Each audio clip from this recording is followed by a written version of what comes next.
बादशाह संदरी को ढूंढते हुए करबान के घर पहुंच जाता है। जब उसे पता चलता है कि संदरी हवेली के कमरे में है, तो मुर्ग ये सुनकर पिछले दरवाजे से भाग जाता है। इतने में बादशाह वहां पहुंच जाता है और उसे कमरे से संदरी की आवाज आती है।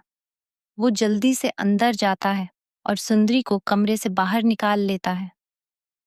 बादशाह की मुर्ग से शादी हो जाती है, लेकिन जब वो अपने कमरे में जाता है तो वो मुर्ग की सब बातें सुन लेता है कि शुक्र अपनी संदरी को किडनैप कर लिए, इसीलिए हम दोनों बादशाह और मेरी शादी भी हो गई। जब बादशाह ने उसकी ये सब बातें सुनी तो वो कुछ बोली। इतने में बादशाह ने बोला, तुम इस कदर सेल्फलेस निकल सकती हो, मैंने सोचा भी नहीं था।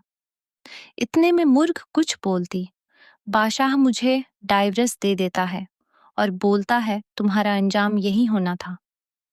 मुर्ग खामोशी से वहां से चली जाती है और अपनी गलतियों पर पछताती रहती है।